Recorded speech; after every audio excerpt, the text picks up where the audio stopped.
पढ़ रहे थे आपके जीके जीएस, ठीक है ना, तो बिहार जीके। अब हम इससे आगे बात करेंगे और आपके हिंदी यानी कि 3 घंटे अभी क्लास लगातार रहेगी आपकी हिंदी विषय के लिए, जैसे प्रतिदिन चल रही है, कल भी थी, ठीक है। तो यहाँ पर पहला क्वेश्चन है जो आपको दिखाई दे रहा है कि लता गा रही है, इस वाक्य में क्रिया किस काल का बोध करा रही है,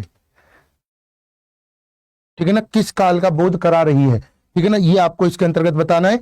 तो अपूर्ण वर्तमान है, सामान्य भविष्यत है, सामान्य भूत है, या फिर बात करी जाए तो अपूर्ण भूत इसके अंतर्गत हो जाएगा, ठीक है ना। इस वाक्य में क्रिया किस काल का बोध करा रही है, ठीक है भाई। प्रीति कुमारी साहू जी, प्रीति मिश्रा, ऋषभ श्रीवास्तव, सुरुचि, वीरेंद्र, खुशी, नेहा, रिंकू कुमारी, गुड मॉर्निंग सर, नमस्कार जी। तो यहाँ पर लिखा हुआ है कि लता गीत गा रही है, इस वाक्य में क्रिया जो है वो किस काल का बोध करा रही है। तो अपूर्ण वर्तमान काल है, सामान्य भविष्यत काल है, सामान्य भूत है या अपूर्ण भूत इसके अंतर्गत आपका हो जाएगा।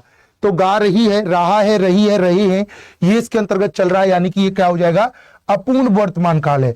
वर्तमान में कार्य के जारी रहने का जो बोध है, ठीक है ना, वो इसके द्वारा हो रहा है, ठीक है ना, जारी रहने का जो बोध है वो इसके द्वारा हो रहा है, ठीक है ना, ये ध्यान रखेंगे। तो आगे हम बात करते हैं, हे मेरे प्यारे देशवासियों, गणतंत्र दिवस की पूर्व संध्या पर आप सबको संबोधित करते हुए मुझे बड़ी प्रसन्नता हो रही है। इसमें हे मेरे प्यारे देशवासियों में कौन सा कारक है, अधिकरण कारक है, संबंध है, कर्म कारक इसके अंतर्गत हो जाएगा, या फिर संबंध कारक इसके अंतर्गत हो जाएगा। गा रही है, बिल्कुल ये क्या है, ये आपका प्रेजेंट है। अनुज कुमार, बेहतरीन से बेहतरीन जो प्रश्न है वो आज आपको देखने के लिए मिलेंगे कल से, ठीक है ना। हाँ भाई, कल भी आपके बड़े बेहतरीन प्रश्न थे और आज भी उसी प्रकार से बेहतरीन प्रश्नों की श्रृंखला जो है वो यहाँ पर रहेगी। और कल जो कुछ टॉपिक हमारे कम रह गए थे, आज उन टॉपिकों पर टॉपिक्स पर बड़े ध्यान से बात करी जाएगी। जो कल हमारे कुछ कम क्वेश्चन थे, वैसे कल लगभग सारे टॉपिक हमने कवर करे थे, पर जिन टॉपिक से क्वेश्चन कम थे आज उनसे ज्यादा लाए गए, जैसे कि आपकी रचनाकार हैं, ठीक है ना, या फिर आपके अवार्ड हो, सम्मान हो, ये सभी के सभी इनसे। यहां पर पूछा गया है कि हे मेरे प्यारे देशवासियों, गणतंत्र दिवस की पूर्व संध्या पर आप सबको संबोधित करते हुए मुझे बड़ी प्रसन्नता हो रही है। इसमें मेरे प्यारे देशवासियों, इसमें कौन सा कारक हो जाएगा, तो यहां पर भैया संबोधित किया जा रहा है। क्या किया जा रहा है भैया, इसके अंतर्गत संबोधित किया जा रहा है। सीधे सीधे इसमें बी आंसर आप क्यों कर रहे हैं, हे मेरे प्यारे देशवासियों, गणतंत्र दिवस की पूर्व संध्या पर आपको संबोधित करते हुए मुझे बड़ी प्रसन्नता हो रही है। इसमें पूछा गया है कि हे मेरे प्यारे देशवासियों, इसमें कारक आपको बता देना है, हे मेरे प्यारे देशवासियों, इसमें आपको कारक बताना है। तो क्या हो जाएगा, संबोधन कारक। संबोधन कारक में तो कंफ्यूज होने की जरूरत है ही नहीं, ठीक है ना। ये देखिए साहब, संबोधन कारक में तो आपको कंफ्यूज होने की जरूरत है ही नहीं, ठीक है। चलिए अगला क्वेश्चन है, पूर्णविराम के स्थान पर एक अन्य चिन्ह भी प्रचलित है, इनमें से वह चिन्ह कौन सा है। अर्धविराम है, योजक चिन्ह है, विवरण चिन्ह है, या फिर क्या हो जाएगा, फुल स्टॉप इसके अंतर्गत हो जाएगा। क्या होगा साहब, वंदना, अनुज, रीत कुमारी, नीतीश रावण, क्या होगा सर, ठीक है ना, शिव शरण, संतोष कुमार जी। यहां पर आपसे पूछा गया है कि पूर्ण विराम के स्थान पर एक अन्य चिन्ह भी प्रचलित है, इनमें से वह चिन्ह कौन सा हो जाएगा। तो अर्धविराम हो जाएगा, योजक चिन्ह इसके अंतर्गत हो जाएगा, विवरण चिन्ह इसके अंतर्गत हो जाएगा, फुल स्टॉप। पूर्ण विराम को और क्या कहते हैं साहब, रोहित किंग, अंकित, विक्टर झा, कविता मेहता, ठीक है। चलिए सर, तो यहां पर पूछा गया है कि पूर्ण विराम के स्थान पर किसका उपयोग किया जाता है, बहुत बढ़िया, ठीक है ना, किसका किया जाता है, तो फुल स्टॉप का किया जाता है भाई। पूर्ण विराम को फुल स्टॉप भी कह देते हैं। और तो अर्धविराम, योजक चिन्ह क्या हो जाएगा, दो को जोड़ने के लिए काम में आएगा, विवरण चिन्ह विवरण देने के लिए काम में आएगा, इस तरीके से। क्लियर है सर। चलिए भाई, अगला क्वेश्चन है हमारा, बात करी जाए, ठीक है, धर्माधर्म में कौन सा समास है, द्विगु समास है, द्वंद है, अव्ययी भाव है और कर्मधारय इसके अंतर्गत हो जाएगा, ठीक है ना। लवान्या दुबे, ठीक है। चलिए, अमन पीहू, गोपाल सर बिहार अड्डा 24/7 इस टेलीग्राम ग्रुप पर मिल जाएगी आपको, ठीक है ना। गोपाल सर बिहार अड्डा 24/7 इस टेलीग्राम ग्रुप पर आपको ये मिल जाएगी। धर्माधर्म शब्द दिया गया है और धर्माधर्म शब्द में कौन सा समास हो जाएगा, द्विगु हो जाएगा, या फिर बात करी जाए द्वंद इसके अंतर्गत हो जाएगा, या फिर बात करी जाए इसके अंतर्गत अव्ययी भाव है और क्या हो जाएगा, कर्मधारय समास इसके अंतर्गत हो जाएगा। धर्माधर्म शब्द है, इसमें कौन सा समास होगा बताइए सर। अमित, ठीक है ना, सुनीता, संदीप, धर्माधर्म में कौन सा होगा साहब, अमन पिंटू, गुड मॉर्निंग, क्या होगा सर, बात करते हैं। तो धर्माधर्म जो है वो किससे बना हुआ है, उसमें दीर्घ संधि हुई है, धर्म और अधर्म, ठीक है ना, क्या है, धर्म और अधर्म, ये है। ठीक है ना। तो इसका विग्रह क्या हो जाएगा, धर्म या अधर्म की बातें हो रही हैं, ठीक है ना, धर्म या अधर्म। तो इसमें कौन सा हो जाएगा, वैकल्पिक द्वंद्व है साहब,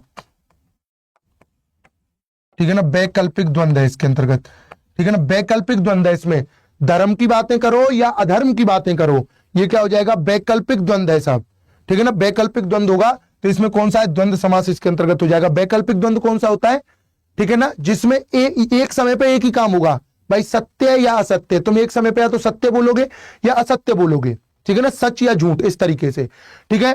शुभेच्छा, शुभेच्छा का सही संधि विच्छेद क्या हो जाएगा, सुधन इच्छा है, शुभ धन इच्छा है, या फिर बात करी जाए शुभ धन भेक्षा, इसके अंतर्गत हो जाएगा अनुज कुमार, या शुभाधन इच्छा इसके अंतर्गत हो जाएगा। शुभेच्छा का सही संधि विच्छेद बता दीजिए, अमन, पवन कुमार, चंदन कुमार, साक्षी शर्मा, ठीक है। चलिए भैया, तो क्या पूछा गया यहां पर, रोमन, यहां पर पूछा गया है शुभेच्छा शब्द और शुभेच्छा का सही संधि विच्छेद बता दीजिए। केवल न साप यहां पर हम क्वेश्चन करेंगे, साथ ही साथ जो कंसेप्ट हैं हम उन पर भी हम बात करते हुए चलेंगे। तो ध्यान दीजिए, ए या आ हो, इसके साथ अगर आपके ई और ई हो तो ये दोनों जुड़ करके ए हो जाते हैं, ठीक है। इसी तरीके से ए आ हो और इसके साथ ऊ या ऊ हो तो ये दोनों मिलकर के ओ हो जाते हैं, ठीक है। ए या आ हो और इसके साथ अगर री हो तो ये दोनों जुड़ करके अर हो जाते हैं। ये कौन सी संधि है साहब, ये ध्यान रखेंगे, ये कौन सी संधि है, ये आपकी गुण संधि हो गई। तो यहां पर ये शुभ धन इच्छा से बना हुआ है, शुभ धन इच्छा से बना हुआ है, ये आ है, ये ई है, आ और ई मिलकर के ए हो गए, शुभेच्छा शब्द बन जाएगा, ठीक है ना। 20 के अंतर्गत आंसर हो जाएगा, क्या बनेगा, शुभेच्छा शब्द बन जाएगा, ठीक है ना। रीत कुमारी, रिंकू, नमस्कार जी, ठीक है। नीति निपुण, इस शब्द में समास बता दीजिए कौन सा हो जाएगा, तत्पुरुष समास हो जाएगा, बहुब्री हो जाएगा, द्वंद्व हो जाएगा और द्विगु इसके अंतर्गत हो जाएगा। खाकी, गुड मॉर्निंग भैया।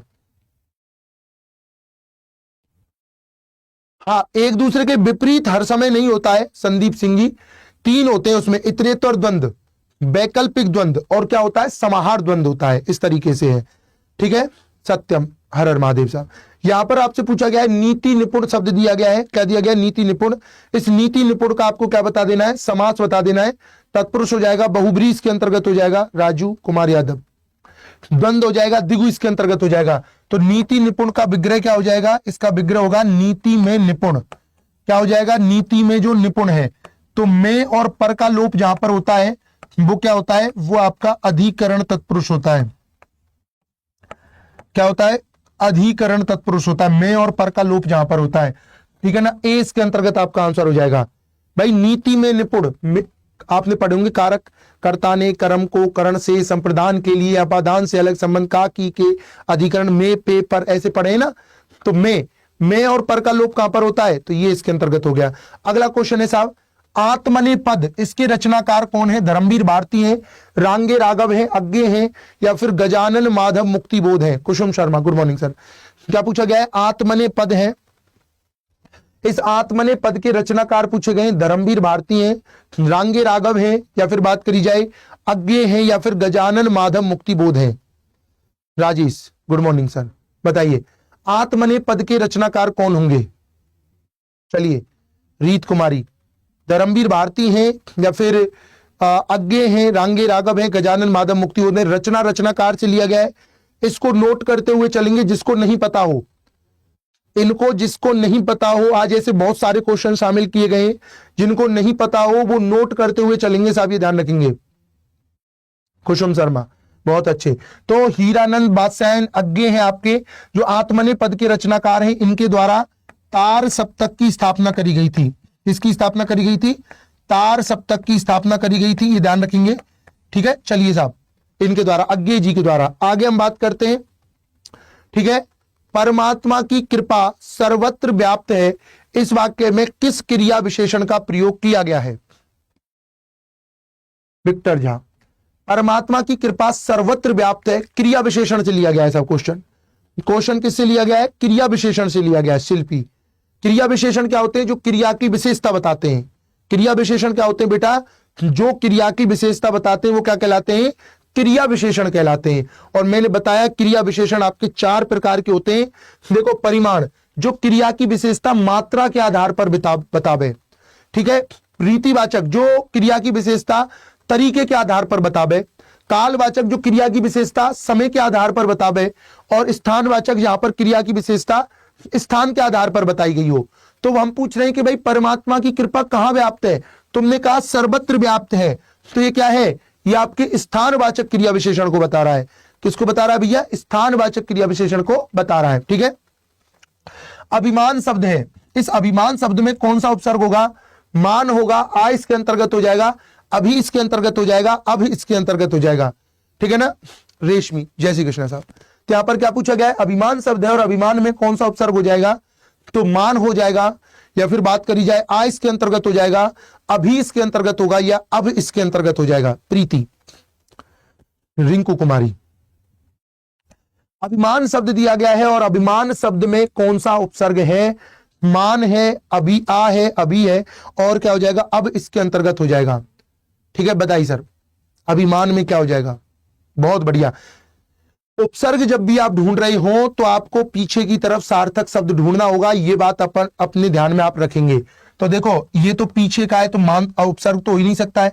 आ देखो उपसर्ग होता है, अगर इसमें आ उपसर्ग निकाल दो, कई बच्चे इसमें आ उपसर्ग बता रहे हैं, एक बात ध्यान रखो, उपसर्ग जहां पर निकालोगे तो पीछे की तरफ सार्थक शब्द होना चाहिए। सार्थक का मतलब है जिसका कोई मीनिंग होता हो। तो मुझे ये बता दो विमान क्या शब्द है? तो इस ये भी गलत हो गया। अभी निकालोगे तो मान हो गया साहब, ठीक है ना। अभी निकालोगे तो मान हो गया है सर, ये बात दिमाग में बिठा करके रखें। ठीक है। कथा सतीसर उपन्यास के लिए किन्हें व्यास सम्मान प्राप्त हुआ था? तो मैत्री पुष्प है, और मृदुला गर्ग है, मन्नू भंडारी और चंद्रकांता है। क्या पूछा गया है साहब? कथा सतीसर, ये उपन्यास है। कथा सतीसर उपन्यास के लिए किन्हें व्यास सम्मान प्राप्त हुआ? तो पूछी जाए तो मैत्री पुष्प है, मृदुला गर्ग है, और मन्नू भंडारी और चंद्रकांता है। खुशबू, रीत कुमारी, मनीषा, बताइए सर। इनको नोट करते हुए चलें। सम्मान पुरस्कार ये आपसे पूछे जाएंगे, ठीक है ना। सम्मान पुरस्कार हो, रचना रचनाकार हो, ये सब क्वेश्चन आज बहुत भी शामिल किए गए, ठीक है ना। इनको जो नहीं पता हो तो घबराने की जरूरत नहीं है, ये आपको बस नोट कर लेने। कथा सतीसर उपन्यास के लिए किन्हें व्यास सम्मान प्राप्त हुआ था? ठीक है ना, ये आपसे पूछा गया है। तो कथा सतीसर पहली बात तो उपन्यास है, ये आपको ये पता चल गया। तो इससे ये क्वेश्चन भी पूछा जा सकता है कि भाई कथा सतीसर जो है वो किस विधा की रचना है? विधा मतलब किस तरीके से किस तरीके में लिखी गई है? तो किस में लिखी गई है? उपन्यास तरीके से वो लिखी गई है। और वो उसके रचनाकार कौन है ये भी आपको पता चल गया, चंद्रकांता। और इनको इसके लिए क्या प्राप्त हुआ है? व्यास सम्मान से इनको नवाजा गया है इसके लिए। सुनील यादव, राधे राधे साहब, ठीक है। तो इस बात को नोट कर लेंगे। अगला क्वेश्चन है हमारा, नवीन शब्द दिया गया है, नवीन शब्द में कौन सा प्रत्यय इसके अंतर्गत हो जाएगा? क्या दिया गया है? नवीन शब्द है, और नवीन शब्द में कौन सा प्रत्यय इसके अंतर्गत होगा? तो ईन होगा, वीन इसके अंतर्गत हो जाएगा, ठीक है, और नव इसके अंतर्गत हो जाएगा, और ना इसके अंतर्गत होगा, ठीक है ना। रीत कुमारी, तनुजा मिश्रा, हरे कृष्णा साहब, ठीक है। समय हम व्यतीत मतलब केवल बेफिजूल में नहीं कि साहब हमारी 12 घंटे की क्लास चल रही, केवल प्योर कंटेंट पर बात होगी, ठीक है ना।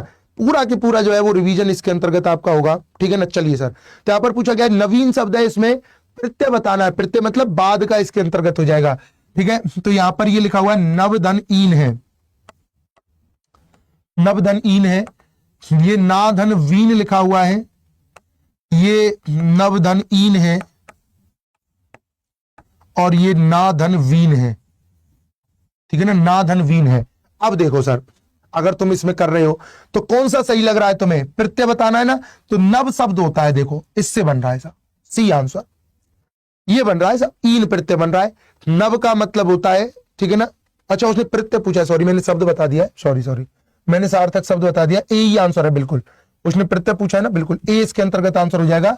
तो नव शब्द है और इसमें क्या लगा हुआ है? ईन प्रत्यय लगा हुआ है। क्या लगा हुआ है? ईन प्रत्यय लगा हुआ है। नव का मतलब होता है नया, ठीक है ना। नवीन, नवीन का मतलब नयापन, ठीक है ना। क्या हो जाएगा? ए इसके अंतर्गत आंसर हो जाएगा। प्रत्यय पूछा है ना उसने, तो सार्थक शब्द हो गया इसमें नव, और प्रत्यय हो गया उसके अंतर्गत ईन, आपका प्रत्यय हो गया है। क्लियर है सब बात? अगला क्वेश्चन है, क्या आप तैरना जानते हैं? ये किस प्रकार का वाक्य है? प्रश्नवाचक वाक्य है, संकेतवाचक वाक्य है, ठीक है ना, विधानवाचक वाक्य है, क्या इसके अंतर्गत हो जाएगा? ये आपसे पूछा गया है साहब।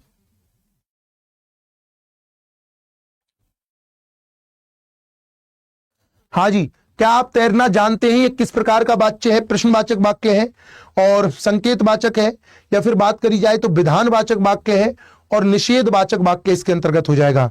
कि क्या आप तैरना जानते हैं? कल भी आए थे, सारे टाइप पर बात करेंगे आज, ये ध्यान रखना।